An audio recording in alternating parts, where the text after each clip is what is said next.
अस्सलाम वालेकुम। मेरा नाम राशिद है और बातें तो आपने मेरी सारी सुननी है। तो अब मैं आपको ज़रा फ़िज़िकल एग्जीक्यूशन दिखाता हूँ इसकी। weebly.com पे गया मैं, इसको मैंने यहाँ से किया लॉगिन, ठीक है, क्योंकि मेरा अकाउंट बना हुआ है और मेरा अकाउंट मेरे जीमेल अकाउंट से ही अटैच है। तो दैट्स वाई ये मुझे सीधा जो है मेरे डैशबोर्ड पे ले जाएगा। अगर आपका अकाउंट नहीं बना हुआ तो आप पहले वीबली पे साइन अप करेंगे अपने जीमेल अकाउंट से, ठीक है। उसमें कोई ऐसा इशू नहीं है, जस्ट आपने साइन अप लिखना है, ठीक है। तो साइन अप इसको आप कर पाएंगे। तो जब आप अपना अकाउंट बना लेंगे तो आपको इस तरह का एक डैशबोर्ड शो होगा, ठीक है। तो यहाँ पे ये माई साइट नज़र आ रहा है, यहाँ से मैं ऐड साइट करूँगा।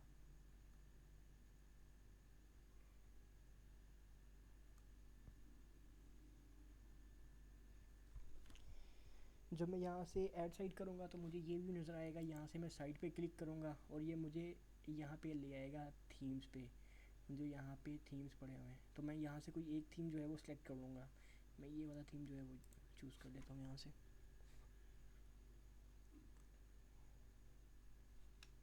जब मैं ये थीम चूज़ कर लूँगा तो उसके बाद ये मुझसे इसके यूआरएल का पूछेगा, ठीक है, और इसके बाद इसके अलावा इसके नाम का पूछेगा। तो अब मैं इसको फिजिकल एग्जीक्यूट करके दिखाता हूँ आपको। ये एक दफ़ा ओपन हो जाए, लोड हो जाए।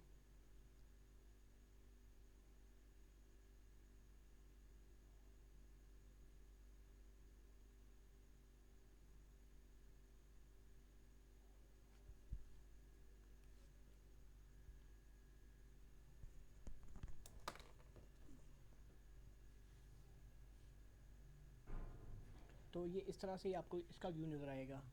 तो ये कहेगा चूज़ योर वेबसाइट डोमेन। यहाँ पे मैंने इसकी डोमेन जो है वो चूज़ करनी है। मैं लिखता हूँ सुपीरियर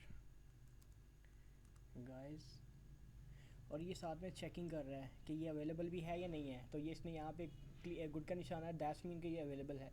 तो सुपीरियर गाइस के नाम से मैंने यहाँ पे एक वेबसाइट बनाई, ठीक है, और मैंने यहाँ से इसको कंटिन्यू कर दिया। जब मैं इसको कंटिन्यू करूँगा और मैं इसको यहाँ से कर दूँगा पब्लिश। जब मैंने कंटिन्यू भी कर दिया और मैंने साथ में इसको पब्लिश भी कर दिया, तो इसका मतलब है कि मेरी ये वेबसाइट जो है वो सर्च इंजन पे आ गई है। तो इसमें मैंने आपको बेसिक चीज़ें बता दी हैं कि किस तरह से आप अपनी वेबसाइट बना सकते हैं, ठीक है, वीबली पे जाके। इसके बाद इससे आगे बात करते हैं, ठीक है। फिर